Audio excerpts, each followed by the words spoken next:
the same that they know about us. Like there's some stuff from last year. There's stuff. Their defense coordinator has a resume. I have a resume.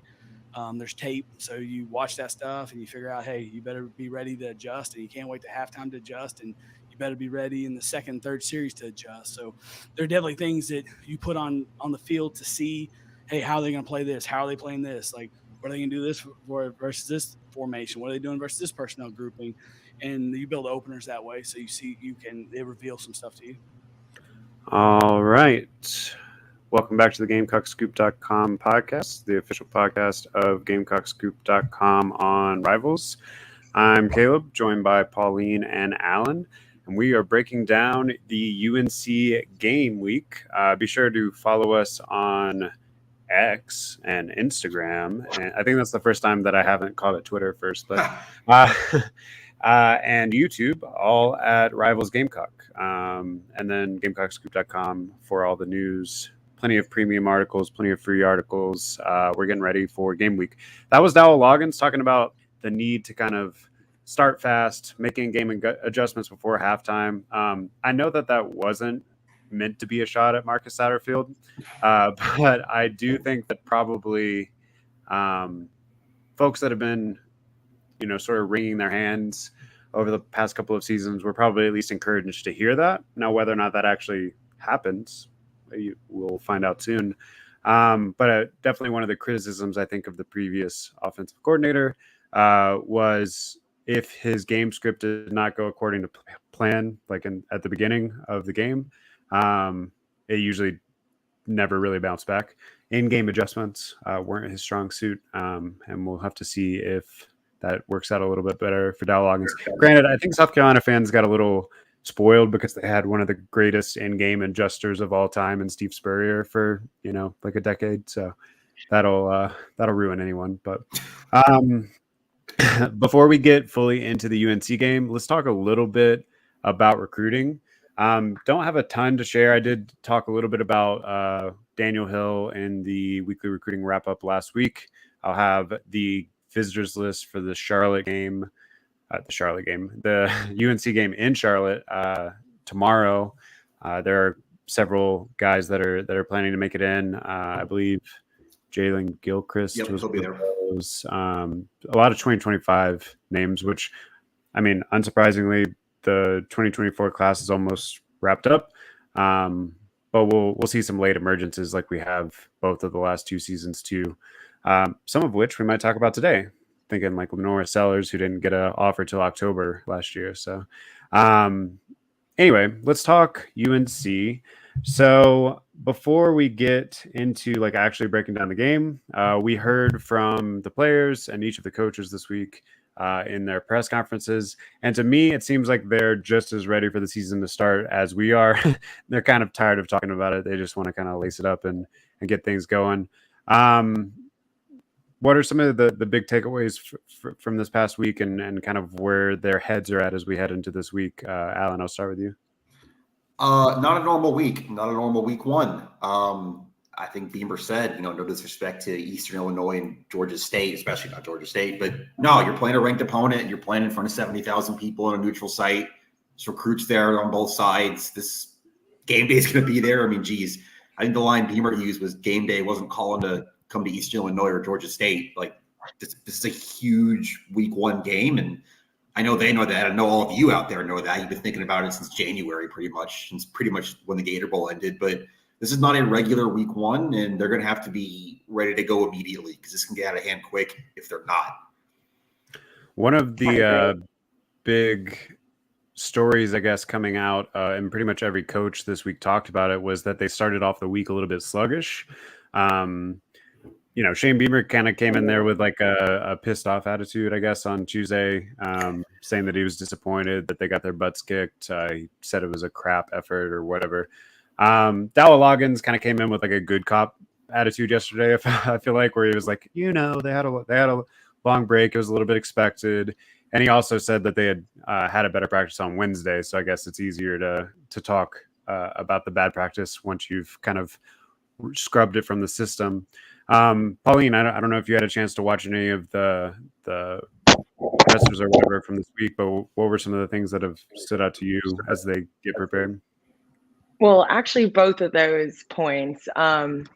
First off, it is wrapping up the first week of school, so quote unquote syllabus week, where to many undergraduate students is the last hurrah. So I could understand why Shane was a little, probably a little upset at the players, but you know, it's all in fun. But then to Alan's point, that was one of the things that I'm most concerned about is the fact that they're itching to play their first game of the season and they already have all this hype and momentum around them, but I'm afraid that they might like burn out too quick and they're not going to be able to like they don't have the practice games that we had last season to be able to kind of work out those kinks that, you know, would be beneficial if we played the Duke's Mayo Bowl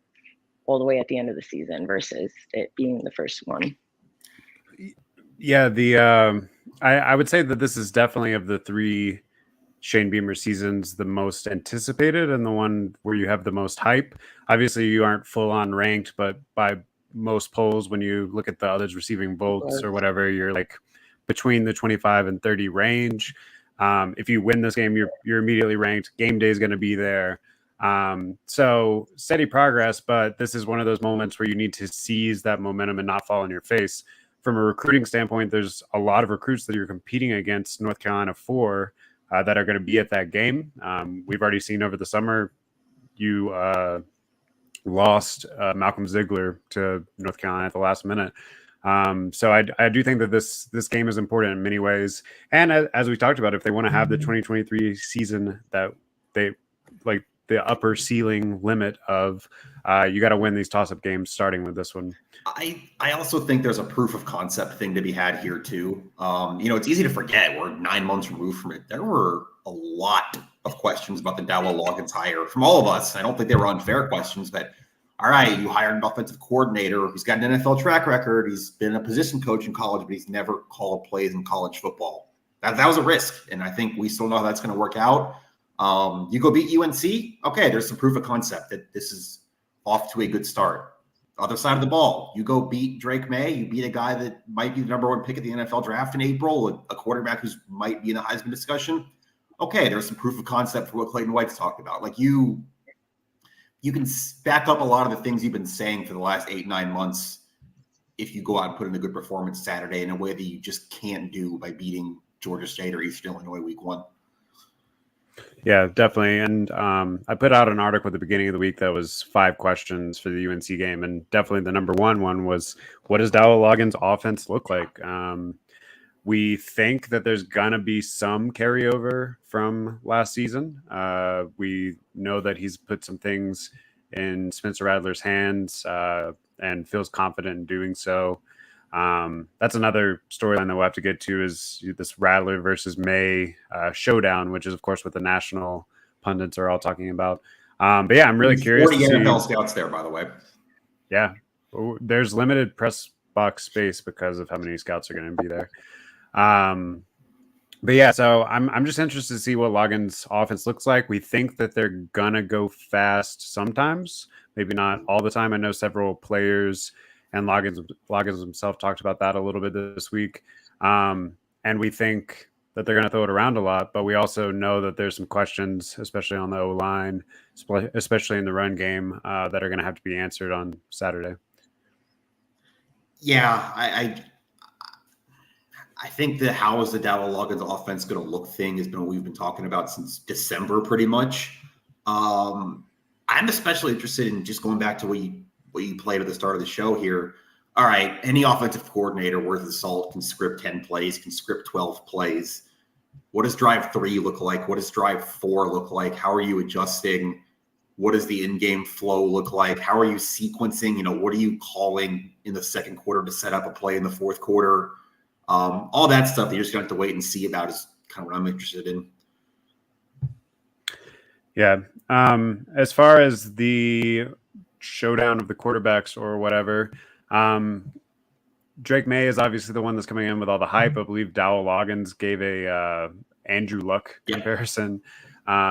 He threw for over 4,000 yards last season. Widely, renowned as potentially the number one QB next year, probably number two behind Caleb Williams. Do we think that there's a chance that Rattler performs as well as Drake May or even better? And if he does that start to change the conversation around Rattler and his potential at the next level? Because there hasn't been a ton of talk about him at the NFL level. There hasn't been a ton of talk about his Heisman campaign, although I think you can buy like a plus 4,000 or whatever on Rattler. I mean, if he has a big game, what sort of igniter do you think that can be? Yeah, go go ahead, Pauline, first. take it. Yeah. All right, because I actually have I typically am this person that has the hot take opinion here. So here's a hot take opinion again. I really don't believe that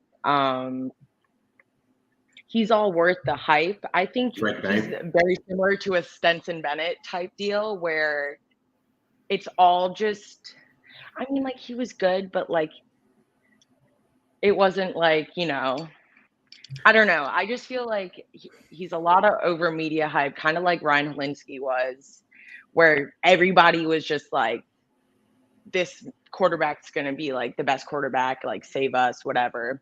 Clearly didn't end up happening. I've been watching some of the film and it just doesn't impress me really, but that's watching film versus seeing it in real time and being able to view the practices like I would have been able to as I do for South Carolina. So that's my take. And that's only just through the videos and media hype I've seen. But that's my hot take. He definitely. It'll be interesting to see how he does without his two leading receivers from last year. See who kind of steps into that role. Obviously, Josh Downs is with the Indianapolis Colts now. I mean, I think he's better than those two names you mentioned for sure. He has more mobility than both those guys. Has a bigger arm or whatever. But I do think that there's something to be said for the lack of sturdy defense that he's had to face through most of his career. And also, seeing how he's going to perform without some of those veteran wide receiver talents. And I think if there's a strength of the South Carolina defense, it's got to be the secondary. So that's going to be an interesting test. So as of, and we've talked about it a couple of times, we don't need to rehash the whole thing. You can go back to other podcasts. But as of 12:30 p.m. on Thursday, Tez Walker still has not been cleared for UNC. We've talked about it. That's a huge deal. I mean, for the record, I think that's nonsense. He didn't do anything wrong. The NCAA transfer portal rules are archaic at best. He probably should be eligible to play. That's a different conversation. If he's not, that's going to make life tougher for UNC. That's going to make life tougher for Drake May. And that's going to make life tougher for Chip Lindsey. Their new offensive coordinator is going to be calling plays too. He's called plays in college before, but I think there is, to go back to your original question, can Spencer Rattler outplay him? Yes. We watched him outplay Hendon Hooker last year. We watched him outplay DJ in the Clemson game. Can he? Yes. I think the bigger question here is more about South Carolina's front seven, front four, because North Carolina can still run the ball too. And I think that's something that's getting overlooked here. Yeah, that was going to be my next sort of question. You have Elijah Green coming back and Omari and Hampton. They both combined for over 1,000 yards and 14 touchdowns last year. Both averaged over 4 a carry. And like I said, Drake May is pretty mobile. He'll take off sometimes on his own. And one of the biggest concerns I thought last year was containing the edge in the run game, especially against a semi-mobile quarterback. You have a lot of questions at edge. We're going to see a lot of new faces. I mean, they released the depth chart this past week, and you had 6 different guys listed as possible starters at edge. Now I do think that to some degree that's because you have a decent amount of depth, but I also think that means you don't have true standouts either, right? I think they're all pretty good. They're all going to be able to hold down the spot. But I don't think that you've had anyone emerge as a true number one alpha edge to hold down that spot. You don't have one. Go ahead, Pauline. I just wanted to clarify. That was my point before. Was my hot take was about Drake May, but kind of my reasoning behind it. Also, not reasoning behind why I say it, but my skepticism towards it and why I believe that like Spencer could potentially. I don't want to say Spencer solely could beat it because our QB like depth like and choices are very like they're not concentrated. They're very spread out versus like we don't have a quarterback that is mobile and has like a dart for an arm. Like it's either one or the other typically, which we saw last year with Spencer and Luke. And I'm seeing out with Lenoris and stuff like that versus the one savior quarterback that like is coming in to, you know, carry the team type deal. So I think it's more of a team effort, but we will still pull through and prove ourselves. I think my question, more so than Drake May, Elijah Green, more so how UNC scored. Look, you know they're going to score points. There's probably going to be at least one deep play, you know, take the top off the defense in this game. They're going to pick up a lot of yards. I don't think that you can give up 300, 350 yards and even still play well. It's just a good offense. Can you win a shootout? Like a true 42 to 38, 48 to 45. Can you win a shootout? Can you go back and forth like a tennis match? Can you get the one big play you need to maybe flip a possession in a shootout? That's more my question than Spencer Rattler and Drake May. Is that if this is what we think it's going to – I know they can win a game in the 20s. We saw that last year. You know, the low 30s, I think, at the Clemson game, like that kind of pace. Just a no holds barred. Both teams pick up 400, 500 yards, back and forth shootout. Can you actually win that? Is that more my question? I guess if you're looking back to last year, you have two pretty good examples. You have the Arkansas game, which you didn't win. Which you did not win. You fell behind early. You did turn the offense on, but you kind of felt like you were playing catch up the whole time.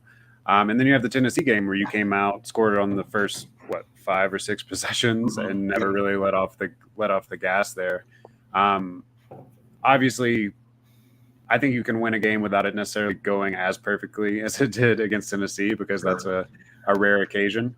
But I do think if you fall down 14-17 early, it's going to be tough to get back into it against this sort of offense, even if you do get the offense going. I don't think that this is a game that you can score 0 points in the first quarter, or even 3 points in the first quarter and feel good about where the game's going. Okay, I'm glad you brought up the 3, actually, because I wanted to get into that a little bit. I wrote it this morning. If you're a subscriber, GameCookScoop.com.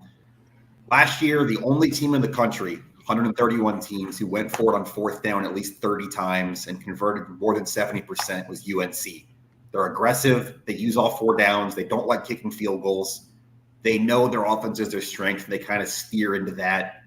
Does Shane Beamer need to do the same thing Saturday? Does he need to, you know, I don't think you're going to win this game with field goals personally, but does this need to be an aggressive Shane Beamer Saturday night?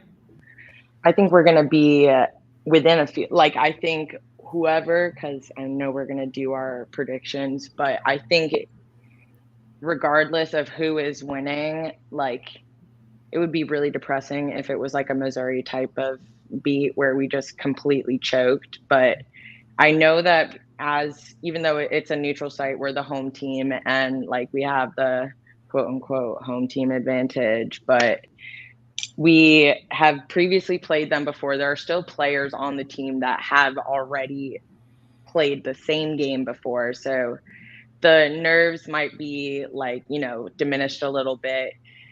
But the biggest thing for me is that, because I've seen it so many times before, is we'll blow out the first half and then it's like we're holding on for dear life by end of the third quarter. So that's where I think this game, like the direction of this game is going to be headed at the end of the day. So I don't know. It's going to be down to the kind of a shootout vibe where if we can kind of hold on till the end, then we'll do it. But, you know, as soon as we start slipping, it's like a downhill from so there. If it is a shootout vibe, Do you need to be more aggressive? Do you need to not kick field goals? Do you need to go for it on a 4th and 1 inside your own territory? Like, I kind of think you do. And it's something that both of these teams have done a lot, like you hit on in that article over the last couple of seasons. I expect there to be not a lot of punts for sure.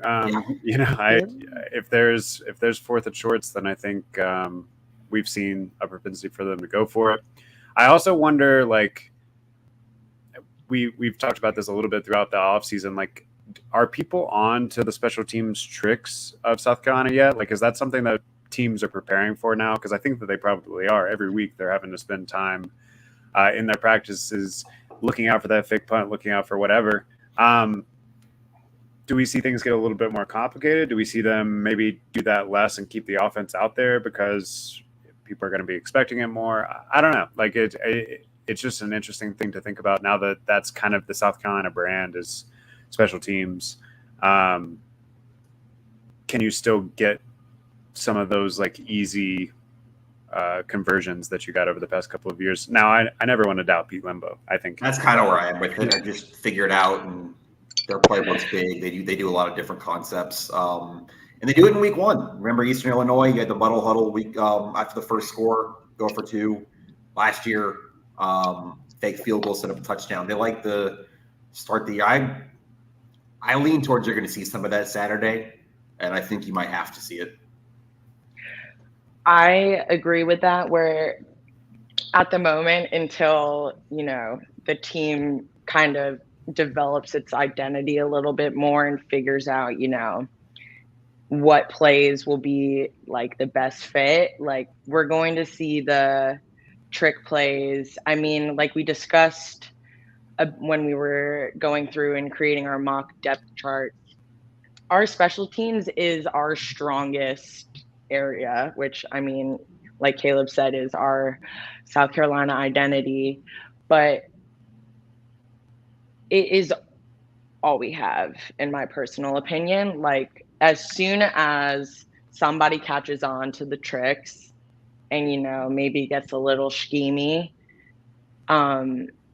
we don't really have a second line that will be as good. I think that's my personal opinion.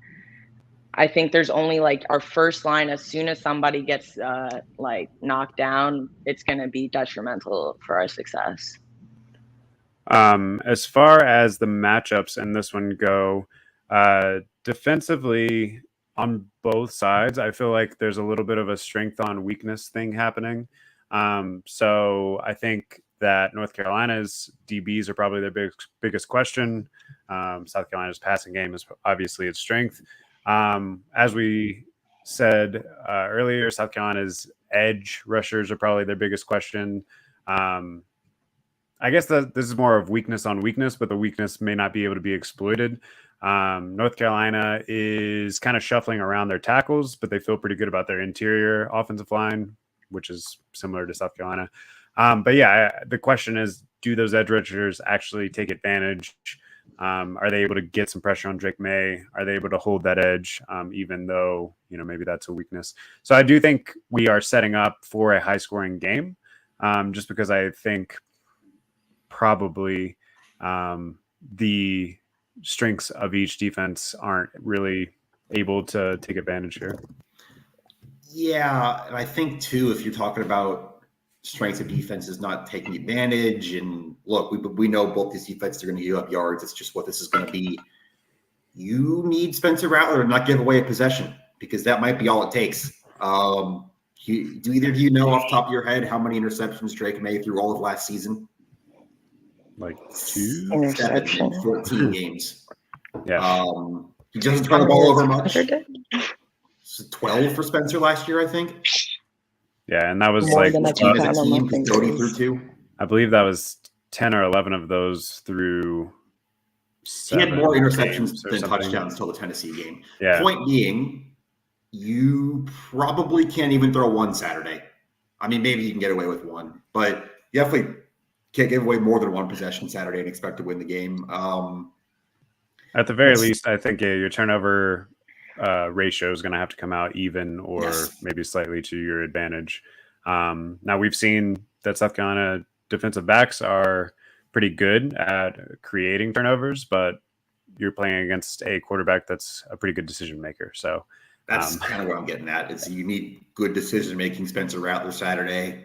And look, we don't have to do quarterback film here, but you can't turn the ball over in this game. It's just what it is. All I've seen at practice is Spencer working on like ball holding drills so he doesn't get stuffed or sacked. So I mean, hopefully he can hold on to the ball and have enough time to think about those decisions like Drake May can do. I do think he's going to have time. This UNC pass rush is not fine. Good. Yeah. I mean, you call it what it is. They were not good last year.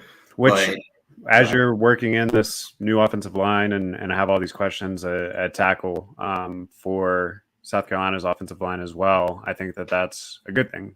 You're probably going to see a lot of those guys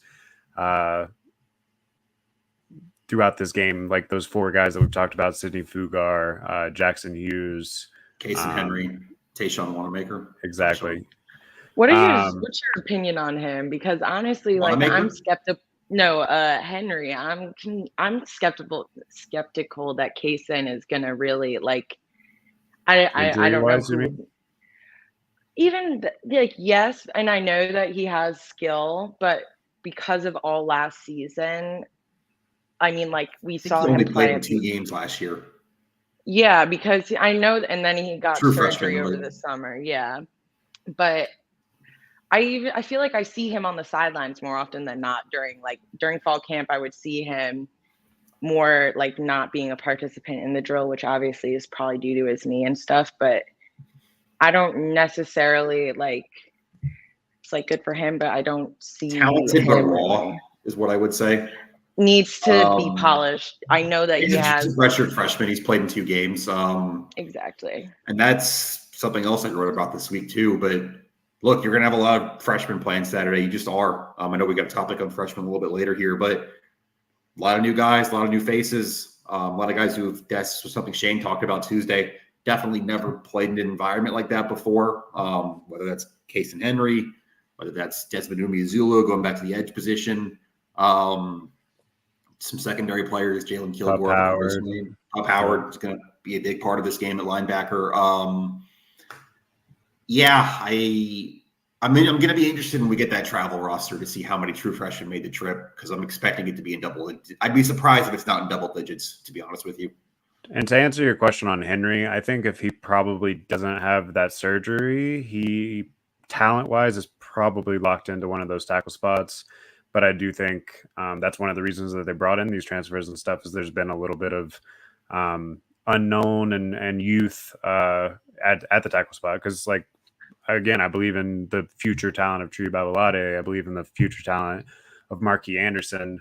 It's just, are they ready now? And I think probably that surgery set back Kaysen Henry a little bit. But I think by midseason, he probably, if I'm guessing, as long as he's healthy, he probably has one of those spots on lock. But who knows? We'll see. I'd be interested in if a RJ Roderick situation happened but as a freshman.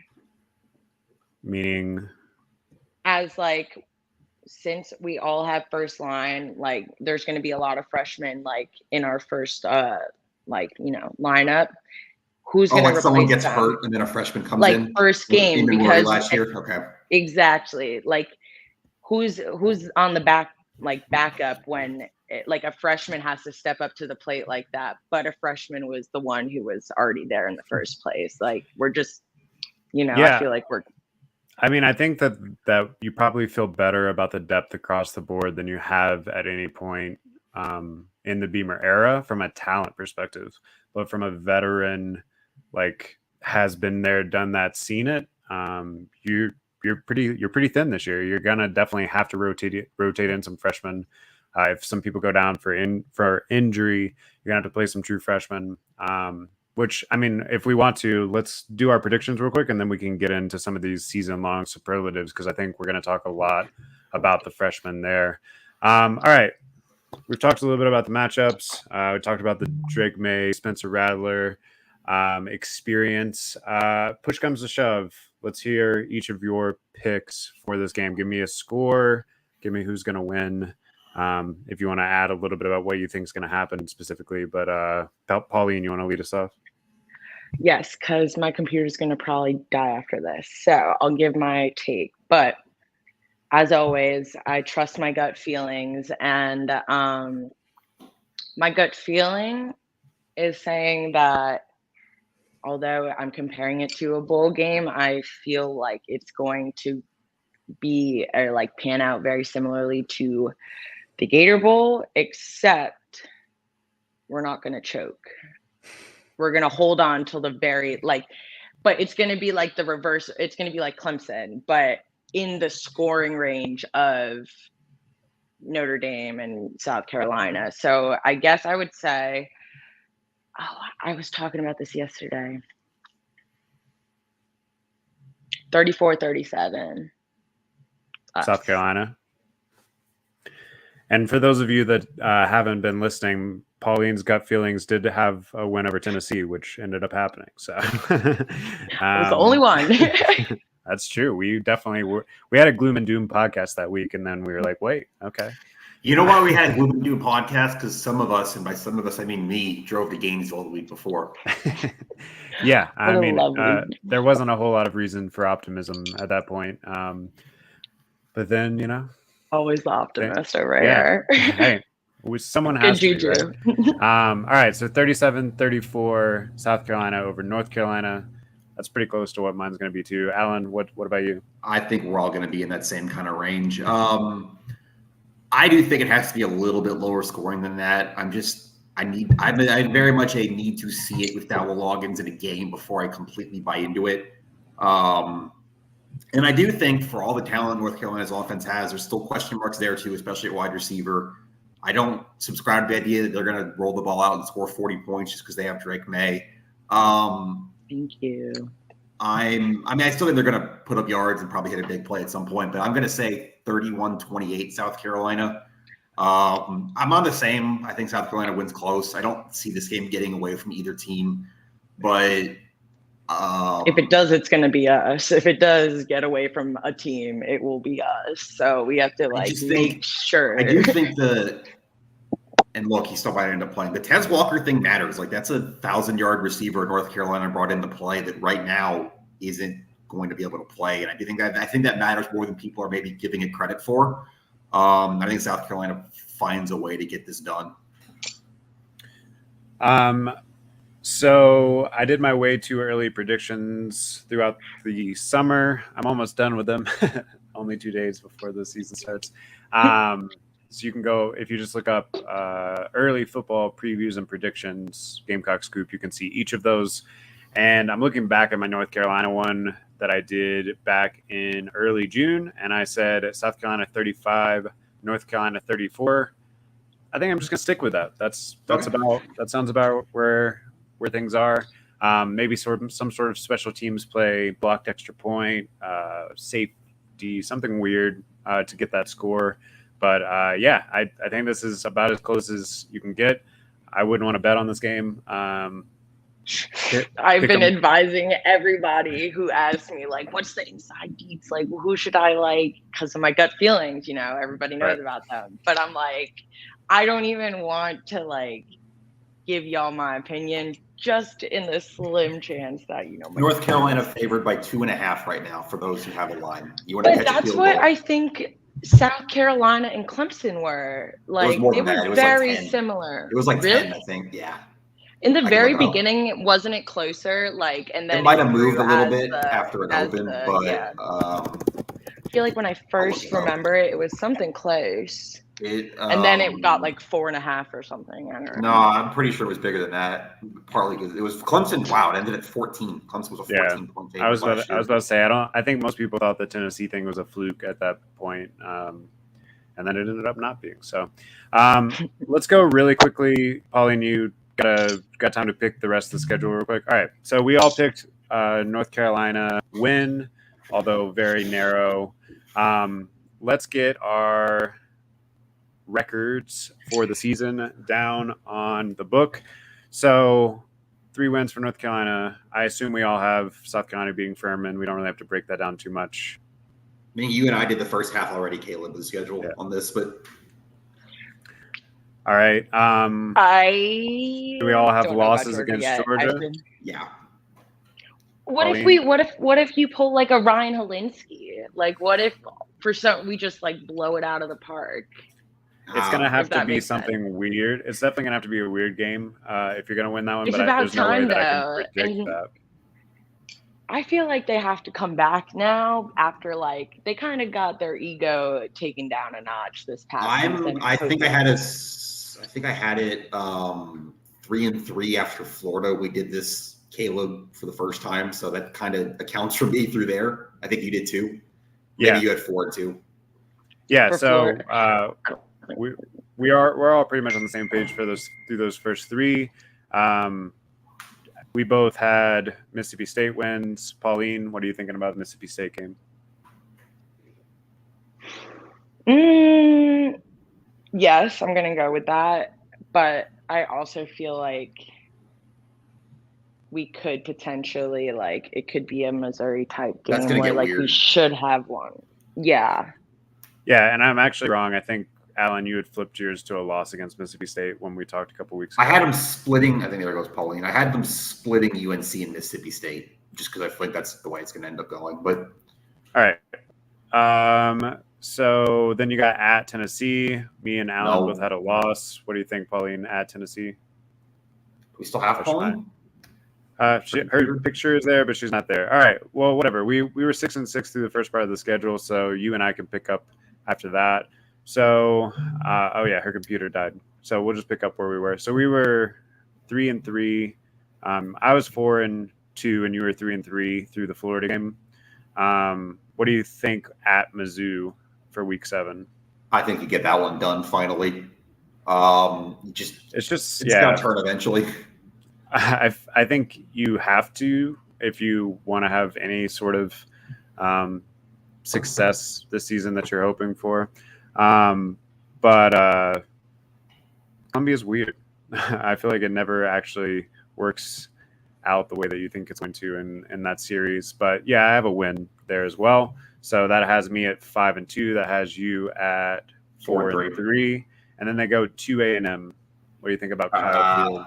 I don't think you win that game. I think A&M, we can talk about A&M too, but I think A&M's better. I think there's more stability at quarterback there with Connor Wegman than you had with Haynes King. That's another one where it's like it's really hard to win 2 road trips in a row going that far, 2 weeks in a row. I think one way or another you probably split those two. And the way I set that up is you beat Mizzou and lose to A&M. But yeah, other way around, it wouldn't surprise me. We got a couple of people putting in their predictions in the chat, by the way. 9-3. Everybody's 12-0. Yeah, Bullish Nazambi, Rebel saying 12-0 or 11-1. Wouldn't that be something? 9-3 or 10-2. Yeah, Hip Hop Madness saying 9-3 or 10-2. Pauline just texted us and said hers was 7-5, which I think is what yours is going to end up being too. Let's look at let's just look at these last few games, and then we'll talk some Week 1 football from a national perspective.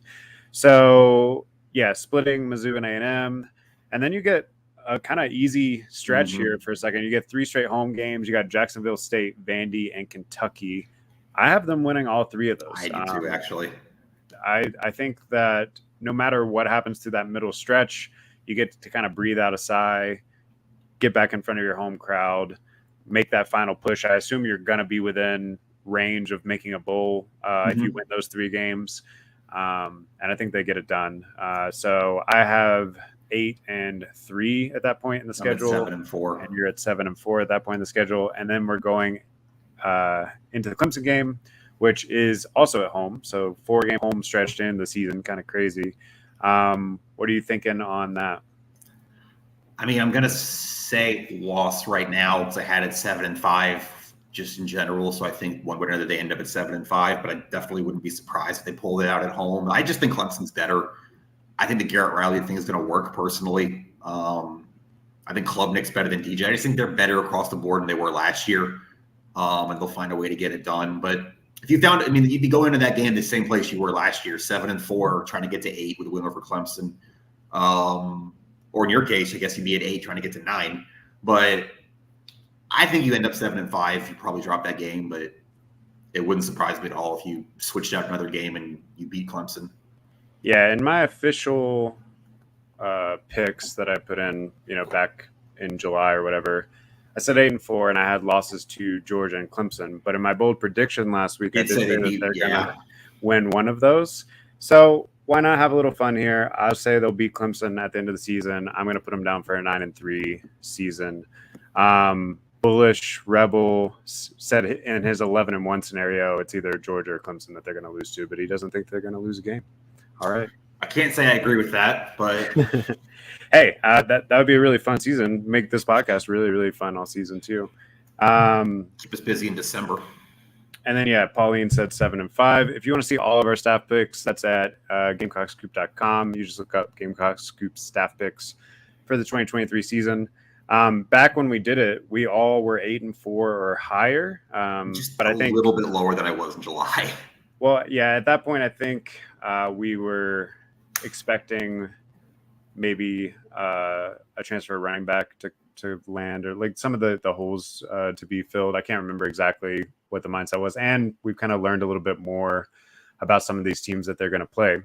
From a national perspective, let's just do playoff predictions real quick, and then we'll talk about week 1 games. Who are your 4 playoff teams? Okay, hold me to it. If I had it different than what I put in July, if you have that open. But I think in July I said Georgia, Michigan, Florida State, and USC. Is that the 4 I had on there? You had Georgia, Michigan, SoCal, Florida State. Oh, yeah. Yeah. Oh, yeah. Sorry. I just read it. Weird. So I had pretty similar at Georgia, Michigan, USC, and Texas. Are you changing it? Texas. No, I'm keeping that. I was trying to remember what I had. I'm keeping that. Texas. Walk me through that one. So I actually think I'm going to switch 2 of them from then. After seeing USC play last week, I still just don't think they have the defense to make it all the way. You don't think Marshawn Lloyd's going to win a Heisman there? The second string running back for USC? No, I don't. Ooh, sorry. Anyway, I just don't think that they have the defense to. No, you're right. That was watching San Jose State move the ball pretty comfortably, and then most of that game was kind of jarring. I think I'm going Georgia, Michigan still, but I actually am starting to feel a little bit more optimistic about Alabama making it back. This feels like one of those seasons where people don't believe in them as much, and Nick Saban sort of uses that as fuel to make a run. My 4th team, Florida. I don't believe in Florida State. I guess we're going to find out this weekend. Yeah. Can't wait for that one. I don't know who I want to put otherwise. So if we're just doing the math here, you've got 2 SEC teams and a Big Ten team. You could stick with Texas, although if you have Bama there, maybe not Texas, because Bama's going to play Texas week 2, unless you have Texas winning all the other games. Which could happen. Big 12's down this year. If you don't like USC, I don't know. Like, do you think? I don't really like Ohio State. Michael Penix, really good quarterback out. Like, there's a path there. They got an interesting game too. They're playing Boise State this week. I think I'm going to lock in Washington, because I think when push comes to shove, Washington beats out USC for the Pac, whatever it is now. Whatever's left. And yeah, that ultimately earns them a spot. So Georgia, Michigan, Washington, and Alabama are my 4. Okay. I can see that. I'm just in on Florida State running game wise, especially. Got the running back Trey Benson back. Jordan Travis can run. They got all their offensive linemen back. I just think they're going to be able to dictate terms of the line of scrimmage a lot. But like you said, we're going to find out early because they play LSU week 1 and Clemson week 4. So we'll know before September's out about Florida State.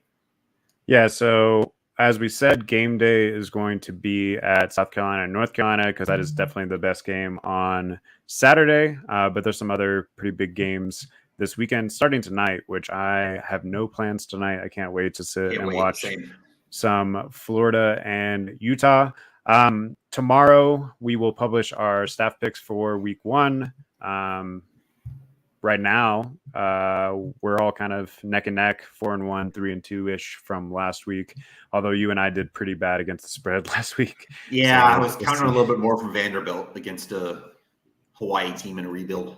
But Yeah. So who do you have in Utah versus Florida tonight? Right. The line that we locked in on that was 7.5. Utah minus 6.5. 6.5. But Perry said earlier that he saw some news about Utah's quarterback. Cam Rising is out. Yeah. He is officially out. I hadn't been on that side of Twitter yet this morning. So that obviously affects that a little bit. But how are you feeling about that one? I'm still laying the points. Utah at home, altitude.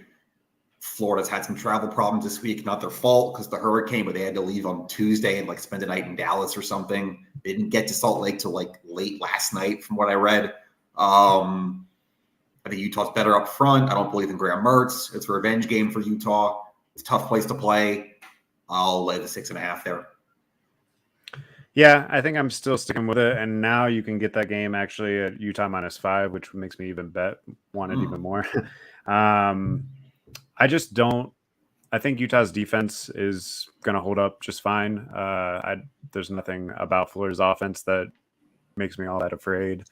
And yeah, they'll just get it done enough on offense to pull it out. Nebraska and Minnesota also play tonight. Get to see Marcus Satterfield. That's what I was going to say. The Marcus Satterfield red. I did. So our good friend Zach Carpenter, who covered recruiting here at Gamecock Scoop for a little bit last year, is now the publisher of the Rivals Nebraska site. And we were talking about Satterfield when he first got hired, and then I did see some quotes that probably give some South Carolina fans nightmares about learning a complicated scheme and blah blah blah. So we'll see. Maybe it works out, maybe not. Minnesota is -7 right now, and that's what the line was at the beginning of the week too. Who are you picking there? I think I don't remember what I put on the sheet, but I think I had picked Minnesota to lay the points. That's a tough one there too. Conference game. Minnesota's breaking in a new quarterback too after Tanner Morgan finally graduated after 8,000 years. I just think Minnesota's a little bit more of a known quantity right now and playing at home. But you and I both know how it goes when you're breaking in a new quarterback. That can easily spiral on you. And yeah, I think that there's still some work to be done on that Nebraska roster from the Scott Frost era. And even if I do think Matt Rule's going to get things figured out over there, I think opening game of the season, you got to go Minnesota there. You said Minnesota wins but doesn't cover. Okay. And I have Minnesota. Yeah, I'll stick with that. Conference games are usually closer. I think that can still be like a Minnesota by 6, Minnesota by 4 thing. As we move ahead, we have Louisville -7.5 at Georgia Tech. That game's actually pretty interesting to me. I want to see what happens there. We across the board picked Louisville to cover that 6.5, but I have like a weird optimism about Georgia Tech as they're building a little bit. I don't know. I guess I just don't believe in Louisville all that much. I wouldn't have put any money on that, but since I had to lock something in. It's tough there. Georgia Tech was better last year down the stretch with the interim Brett Key who got the job. They were better up front. I still don't. They've got the Georgia Tech, the A&M transfer, Haynes King at quarterback there now. I mean, Haynes King wasn't that good at A&M, but you drop him down to the ACC from the SEC. Maybe that picks up a little bit. He can run. Yeah. He can run. That's true. Louisville, first game with a new coach. That's also not a known commodity. I think I just picked Louisville because they're the more talented roster, but like it's a road game, conference, week 1. Like that is really a who the hell knows game. And then wouldn't bet on it, but yeah. And by the way, that game is Friday at 7:30 Eastern. Saturday morning, got Colorado and TCU. Coach Prime making his debut. This was my easiest pick of the week. I picked TCU to cover the 20.5. I would have picked TCU to cover anything. I'll probably pick against Colorado most of the season. I don't know what's happening there. Casual bettors just like knowing Deion Sanders and being like, oh yeah, they're going to be good. 73 transfers, is it? And a lot of them from like lower level. They are that doesn't turn small team. Look at their heights and weights compared to pretty much any opponent they play over the rest of the year, and that'll tell you pretty much all you need to know. It doesn't turn in 1 year. 73 transfers. Deion Sanders has never had to coach a team where he had less talent to work with. He always had the better roster at Jackson State. I think that's a 2 or 3 win football team this year. Honestly, I'll take the team that played for the national title last year, laying any number. Yep, I'm with you there. Obviously, they have some things that they have to replace. They lost their offensive coordinator as well, but that roster is just So much better. head over heels better. Yeah, exactly. We got in-state action, Coastal at UCLA.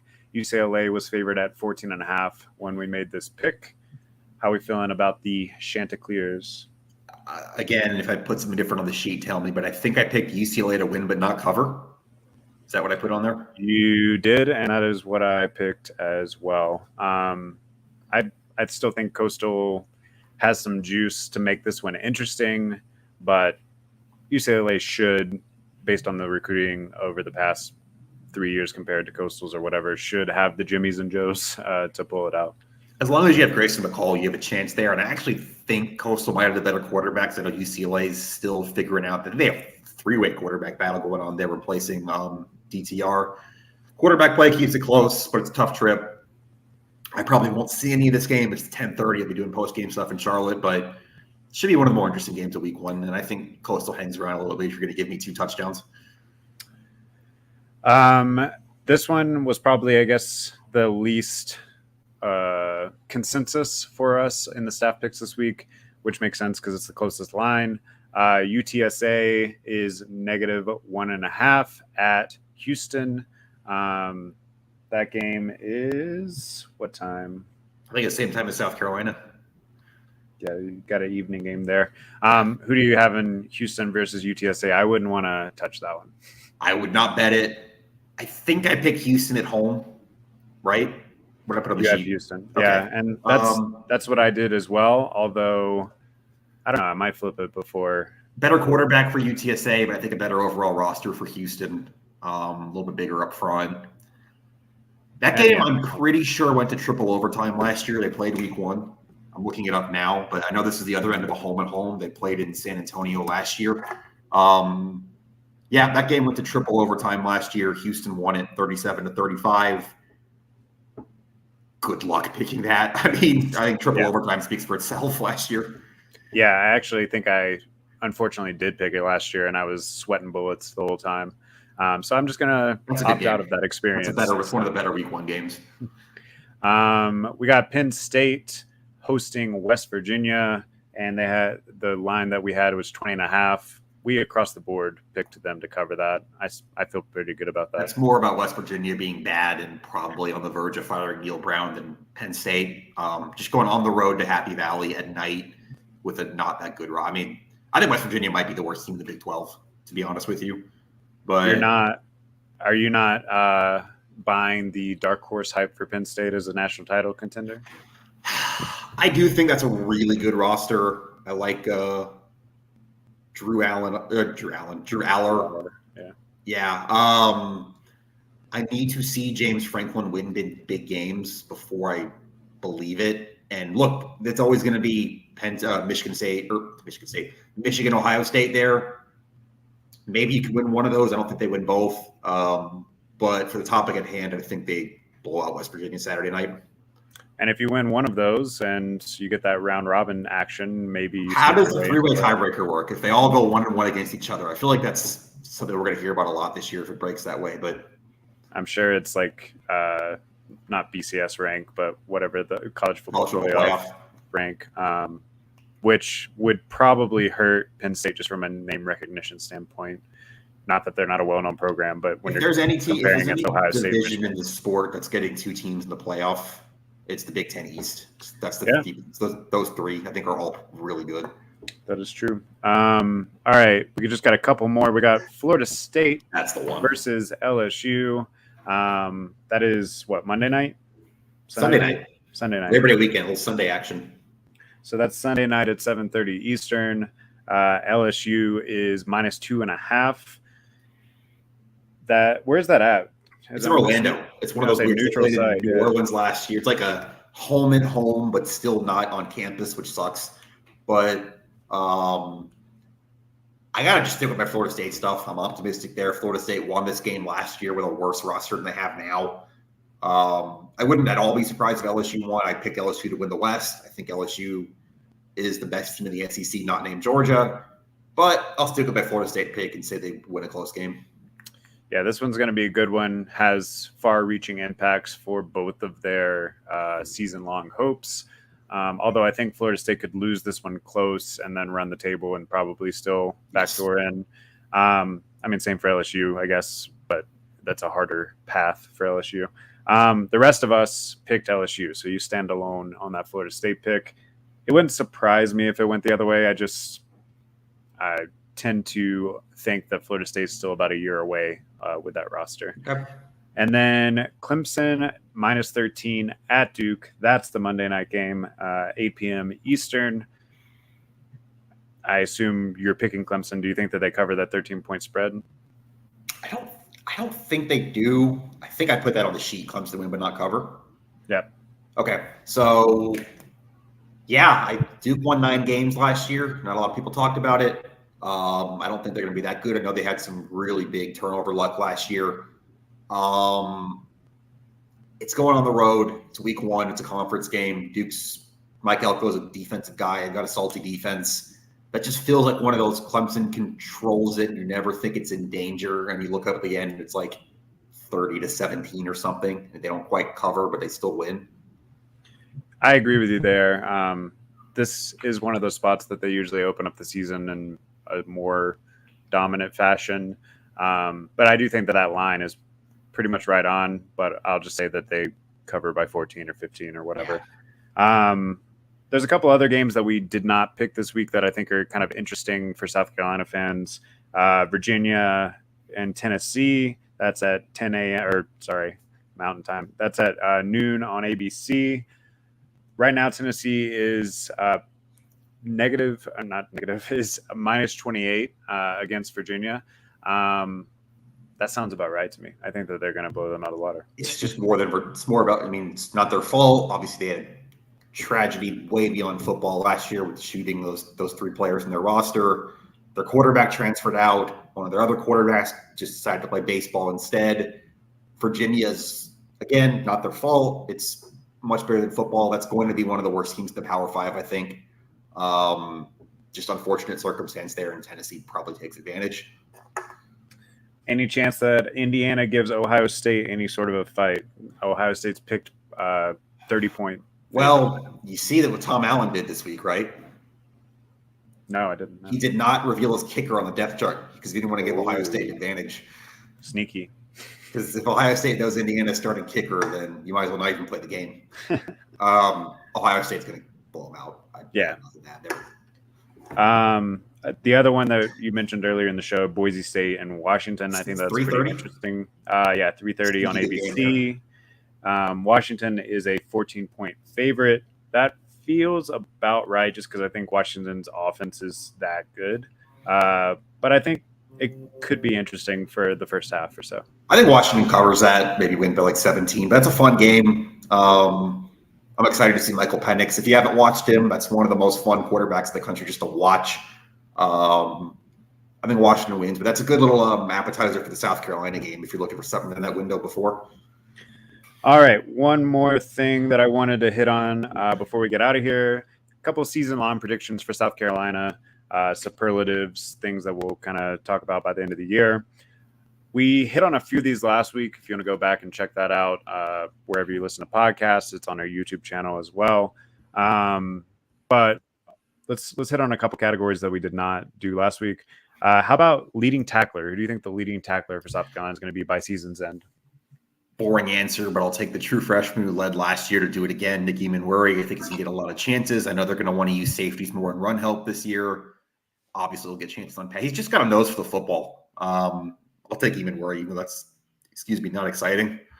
See, I tend to think that a lot of the reason that he was the leading tackler last year was because how often guys were getting to the third level. Yeah, so I'm going to be a little optimistic and pick a linebacker. I'm going to say Stone Blanton is the leading tackler this year. Takes that step forward and is catching people at the second level instead of the third, hopefully. what about freshman MVP? So we talked about this before the game or before the podcast. Redshirt freshmen count as well if they didn't play last year. But a freshman, new contributor, who do you think is going to stand out above the rest this year? I'll take your linebacker situation there and go with Pup Howard. I just think that all of these linebackers are going to play a lot just because you've got 4 of them in a 4-2-5, and I think all of them are pretty good. He's going to get chances. I expect him to play a lot Saturday night, to be honest with you. And I just think he's a really good player. We've been hearing about him for a while. We know he was the first member of this class to get to campus. Gator Bowl. He's probably further along with this system than any of the other freshmen. I'll go with Pup Howard. That's a good pick. That probably would be my pick too, but I'm gonna pick something else just to be different. I'm gonna assume that Nick Harbor shakes off whatever little lingering injuries had here through camp, and contributes pretty heavily this year. Scores maybe 5 or 6 touchdowns and is the MVP of the freshman class. By the way, we didn't get into injuries. Any final word on injuries? I know that we will get Carolina calls tonight, and we'll put up the final injury report on GamecockScoop.com right after that. But what are you hearing on the injury front? Jatius Gear leaning towards probably. I don't think he's going to play Saturday night. Bam Martin Scott, questionable. Connor Cox, questionable. I'm not expecting either of them right now, but I wouldn't be surprised they might still, be on the travel roster. Nick Harbor, again, we've heard some stuff about that. Maybe not expecting him to play. I think the main stuff you're looking at was Juice Wells. I think he's going to be good to go. Trey Knox, he had a, camp injury. He's going to be good to go. But I think some of that depth might not be as healthy, but we'll get a little bit more from Shane here in 4.5 hours. All right. Continue to stay plugged into GamecockScoop.com for the latest updates as we head towards the game. We'll be back here Sunday morning to review the game, and then back here the week after for some Furman preview. Thanks to the Spurs Up Show for listening. Great. And we will see you next time.